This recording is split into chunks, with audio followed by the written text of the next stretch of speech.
Salut à tous, c'est Jerry.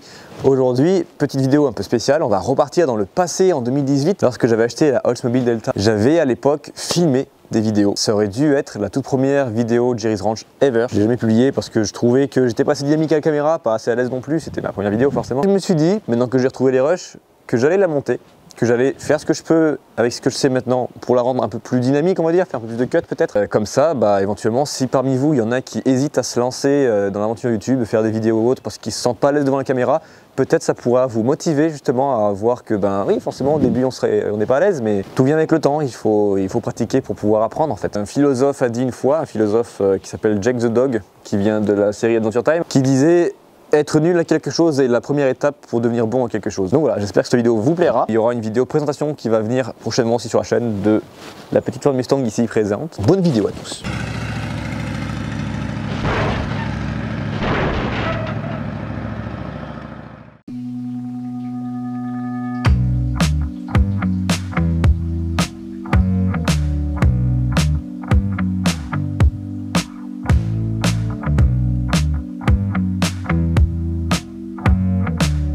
Temps pourri qu'il faisait aujourd'hui, je me suis dit que ce serait peut-être cool de vous parler de mon projet. Il s'agit d'une Oldsmobile Delta 88 de 1980 avec le fameux V8 diesel. Niveau kilométrage, d'après le compteur, elle aurait dans les 140 000 par là. La peinture n'est pas d'origine, à la base elle était couleur champagne. Juste ici la peinture d'origine, la couleur donc champagne. Le plus sympa ça sera le moteur, qui aurait besoin d'être bien refait car il y a une segmentation à prévoir, et les joints de culasse, la grosse maladie de ces voitures. L'objectif est de la faire tourner d'ici l'été prochain.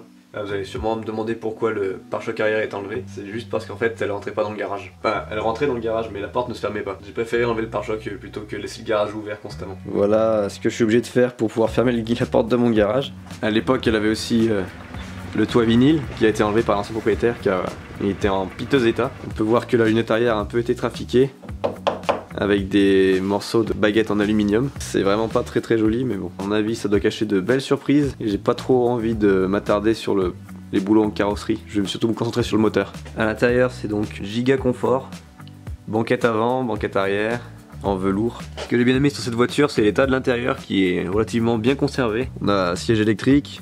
À l'origine elle avait aussi la climatisation, boîte automatique donc ça pas besoin de le préciser, typique des américaines, direction assistée aussi. Sous le capot on a donc le fameux 350 Chevrolet dieselisé. Particularité amusante de cette voiture, elle ne possède pas une batterie mais deux, une de chaque côté du moteur. Parce que c'est un moteur diesel, donc plus de compression, et donc le démarreur a besoin de plus de patates que pour un moteur essence. La preuve que ma Oldsmobile a toujours vécu en France.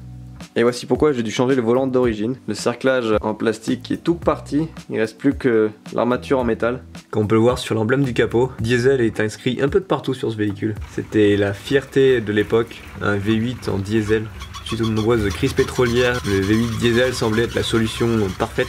Le gros souci de ce modèle, c'était la fiabilité du moteur diesel qui à la base était un bloc Chevrolet essence qui a été réadapté, d'où le problème des joints de culasse qui pètent à tour de bras. C'est à cause des vis de culasse qui sont faites pour des culasses de moteur essence. Elles ont tendance à s'allonger et créer des joints de culasse. À l'origine, il y avait aussi des bavettes au niveau des ailes avant et des ailes arrière, mais j'ai préféré les enlever. Le look semi-remorque, c'était pas trop mon délire. Alors pour la petite histoire, cette voiture a été achetée à l'époque neuve par une personne âgée. À son décès, c'est son petit-fils qui l'a récupérée, qui l'a stocké dans un garage pendant quelques années sans s'en servir vraiment beaucoup, d'où le faible kilométrage. Ensuite elle a été échangée contre un service en plomberie au propriétaire à qui je l'ai acheté. Le souci je pense c'est que elle a été stockée pendant plusieurs années dans un garage sans bouger, donc elle était à l'abri certes, et quand le nouveau propriétaire est venu la récupérer, il a dû la redémarrer sans faire vraiment gaffe, en redémarrant le moteur sans huile. Je pense que c'est pour ça que la segmentation déconne, à savoir que la peinture a été faite donc par le propriétaire qui l'avait avant moi. C'est aussi à partir de là je pense qu'elle a commencé à rouiller car elle dormait dehors depuis 2012 jusqu'à ce que je la récupère donc cette année en 2018, juillet 2018.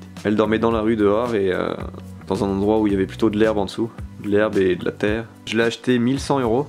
Elle était à 1200, j'ai réussi à négocier un chouïa le prix. Elle est roulante, à part le problème donc de segmentation qui est vraiment à prévoir car elle fume bleu vraiment pas mal. J'ai pu rouler un peu avec cet été, j'ai fait un ou deux rassemblements et puis 2-3 courts-métrages avec. En ce qui concerne les travaux d'amélioration que j'aimerais lui faire, j'aimerais changer les bougies de chauffe, réputées pour chauffer un peu trop et finir par fondre. Le filtre à gasoil, lui aussi était très mal réputé car il filtrait pas l'eau. Mais ça a déjà été changé par l'ancien propriétaire qui a mis un filtre diesel de AX. Ensuite, j'aimerais aussi changer donc les goujons de culasse qui sont réputés vraiment trop fragiles pour ce genre de moteur diesel. Changer les joints de culasse aussi au passage. Changer la segmentation moteur aussi. Changer sûrement la ligne d'échappement. Faire en sorte que le moteur respire mieux. J'espère que cette petite vidéo de présentation de mon projet vous aura plu. La prochaine vidéo que je ferai sur cette voiture, ça sera donc le démontage du moteur. Je compte pas faire d'autres choses avant de refaire le moteur. Si cette vidéo vous a plu, n'hésitez pas à mettre un pouce en l'air, abonnez-vous si c'est pas déjà fait, et si vous avez envie de le faire aussi, je vous oblige pas, hein. Enfin, vous voulez, faites comme vous voulez, vous êtes libre, enfin voilà, mais merci quand même, au revoir.